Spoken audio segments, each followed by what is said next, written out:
sore, saudara kasih Tuhan, kita ketemu lagi dalam Syafaat Malam GKI Gading Indah.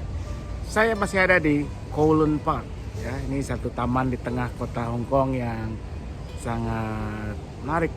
Ya, di tengah kepungan gedung-gedung tinggi, pencakar langit, jalan-jalan layang, kereta bawah tanah. Ada sebuah taman yang saya duga sudah cukup lama ada, tapi terus diperbarui. Misalnya saat ini saya ada di sebuah bagian ya, garden yang dikelilingi oleh satu jenis bunga yang sebetulnya juga adalah seperti bunga yang ada di belakang saya. Anda bisa melihatnya ya. Bunga-bunga warna merah ini yang menjadi lambang dari Hong Kong Special Administrative Region. Nah, taman ini kalau menurut plakat yang saya baca dibangun sebagai bagian dari kebun ini, garden ini dibuat sebagai bagian dari taman ini untuk memperingati 10 tahun Hong Kong resmi kembali ke Pangkuan Republik Rakyat Cina (RRC). Ya, Hong Kong dikembalikan oleh Inggris pada tahun 97 dan 10 tahun setelahnya tanggal 11 Agustus 2007 dibangun taman ini untuk memperingati momen tersebut. Makanya ditanam bunga-bunga merah ini ya, saya belum tahu namanya, nanti saya akan cari tahu. Yang memang kalau Anda lihat bendera dari Hong Kong itu yang digunakan sebagai lambangnya. Dan yang menarik di sepanjang taman ini kalau Anda lihat, tadi saya jalan selalu ada paving block yang berwarna kuning sebagai penanda untuk diikuti oleh mereka-mereka yang memiliki keterbatasan penglihatan, ya, disabilitas dalam hal penglihatan. Dan yang luar biasa juga tadi ya, saya melihat sebuah peta yang menunjukkan layout dari taman ini, dan bukan cuman gambar tulisan, peta itu juga dilengkapi dengan huruf braille untuk membantu mereka-mereka yang memiliki keterbatasan penglihatan untuk bisa menikmati taman ini.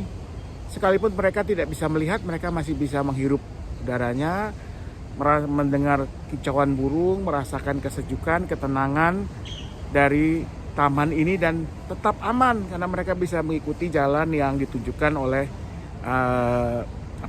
paving block warna kuning.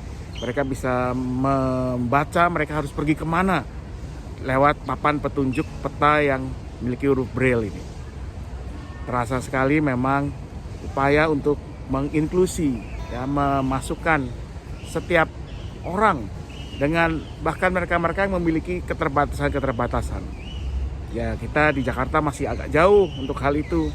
Kita masih di beberapa tempat saya lihat ada paving block penunjuk jalan, tapi ya tidak layak ya. Kalau di sini, kalau Anda pergi kemanapun, ke stasiun kereta MRT bawah tanah, Anda tinggal mengikuti paving block itu untuk menemukan lift yang bisa membantu mereka-mereka yang memiliki keterbatasan dalam penglihatan, dalam gerak, untuk bisa berpindah-pindah tempat, bermobilitas. Di Jakarta kita masih jauh sekali ya. Di Indonesia apalagi ya, banyak paving block kuning yang ada, tapi kemudian ada pohon melintang, ada motor yang parkir, ada orang berjualan dan sebagainya. Kita masih harus berjuang untuk menginklusi setiap orang sebagai bagian dari masyarakat, termasuk juga di gereja.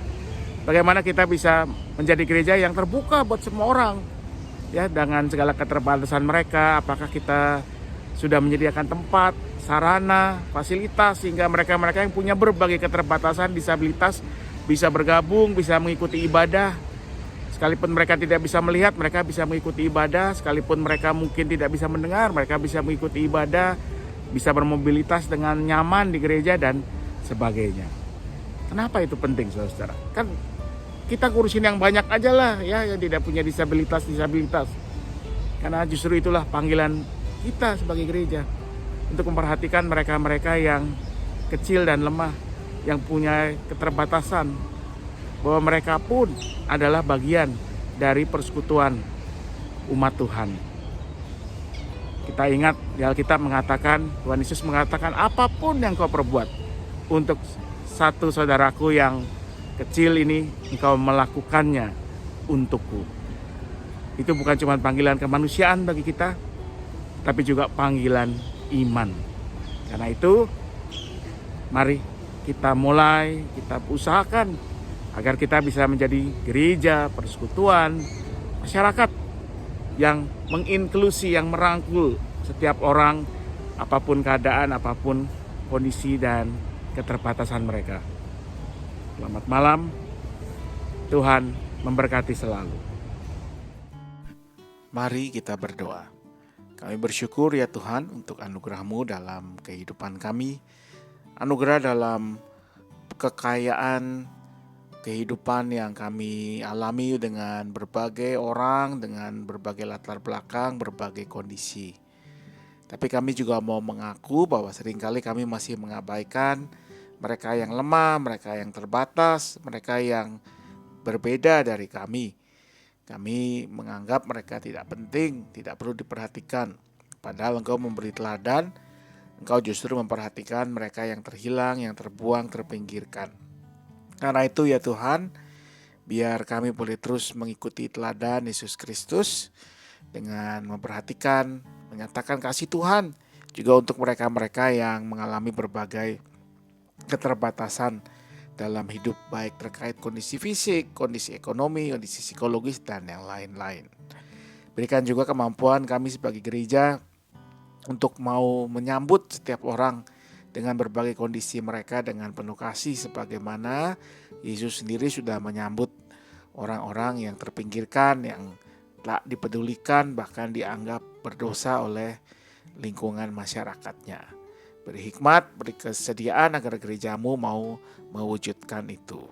Kami juga mau berdoa agar bangsa kami juga boleh terus bertumbuh, berkembang menjadi bangsa yang peduli, bukan hanya kepada mereka yang kaya, yang hebat, yang berkuasa, tapi juga mereka-mereka yang sering dianggap sebagai orang-orang yang tidak penting karena keterbatasan mereka, mereka yang memiliki disabilitas, mereka yang memiliki keterbatasan dalam kecerdasan, yang sering diabaikan, bahkan kadang tak jarang juga dicemooh.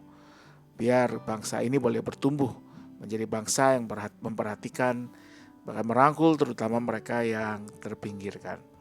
Kami mau berdoa untuk kehidupan kami dengan rupa-rupa pergumulan kami, keluarga kami, dengan kondisi-kondisi ekonomi, relasi, dan kesehatan mereka.